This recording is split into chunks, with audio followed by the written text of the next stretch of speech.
Alright guys, welcome back with me with another YouTube video. No two One Piece fans are likely to 100% agree on how they think the series will end, and one such debate surrounds which opponents Luffy has left to fight.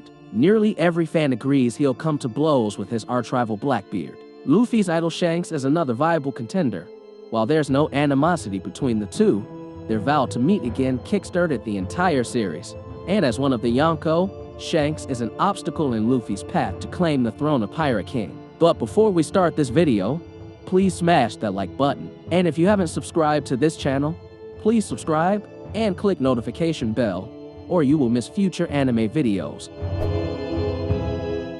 Then there's the Fleet Admiral of the Marines, Sakazuki, also known by his alias Akainu. While Luffy and Sakazuki have history together and a grudge with one another, the fact that Sakazuki isn't a pirate, nor is he gunning for the Pirate King's throne, means many One Piece fans don't believe they will fight. At the very least, it's unnecessary in terms of Luffy achieving his dream. Despite this, it's almost guaranteed that the two will clash eventually. Here's why. Sakazuki is the man who killed Portgas the Ace, Luffy's brother, before the Straw Hat Captain's very eyes. To this day, Ace remains unavenged, and given how deeply his death impacted Luffy, it's unlikely One Piece will end without the Straw Hat Captain amending that. A few chapters later, Oda decided to give the two a permanent physical connection as well when Akainu burned Luffy across the chest, giving the protagonist his now famous scar. This scar has since become an iconic part of Luffy's character design,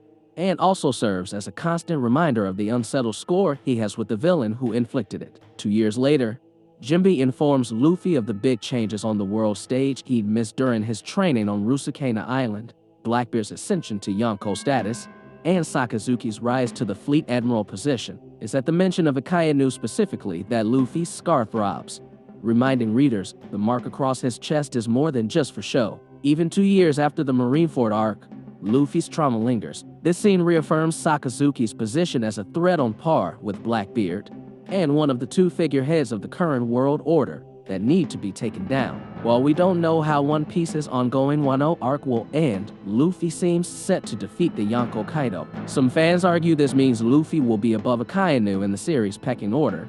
As mighty as the admirals are, they have been shown to be below the Yonko strength-wise. However, as Fleet Admiral, Sakazuki is in a higher tier compared to where he was as a regular admiral. Even back then, Sakazuki already possessed the strongest defensive devil fruit, trading blows with and eventually inflicting mortal damage on Whitebeard himself, the world's strongest pirate. Sakazuki and his magma fruit are overwhelmingly powerful, and if he's grown in the 2 years since, there's no doubt he currently stands as one of the strongest characters in One Piece. One reason some fans dismiss the possibility of a Luffy or Sakazuki fight is that there's another contender to take out the Fleet Admiral. Sabo is the Revolutionary Army's chief of staff, Luffy and Ace's brother, and the inheritor of Ace's Flame fruit. As such, many have pointed out how apt it would be for Sabo to succeed where Ace could not. While it's plausible he will help in the fight against Akainu, it's unlikely to be a solo effort. Sabo simply doesn't have the personal connection to Sakazuki that Luffy has,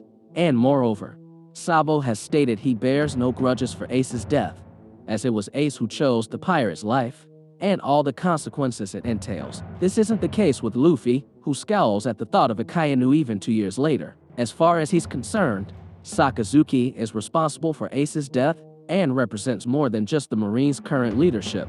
His ideology of absolute justice has led to the series' greatest atrocities. One Piece kicked off with Luffy and Zoro teaming up against tyrannical Marine Captain Morgan, and since then, the Marines have served as antagonists in many of the series' arcs, also having a direct hand in the traumatic backstories of several of Luffy's crew. If Luffy is the man to usher in a new era, as has been purported, then the old world order must fall by his hand, including the corruption of the current Marine regime. Sakazuki represents both that corruption and the physical manifestation of a threat that has existed since the beginning. It would be a disservice if anyone other than the One Piece protagonist were to bring an end to that threat. Fans are understandably worried that there may not be time to resolve every narrative thread, or for Oda to depict everything he wants by the time One Piece ends. However, there's simply far too much evidence to support Luffy taking on the fearsome Fleet Admiral by the end, and it will no doubt make for one of the most enthralling battles ever committed to the pages of Shonen Jump.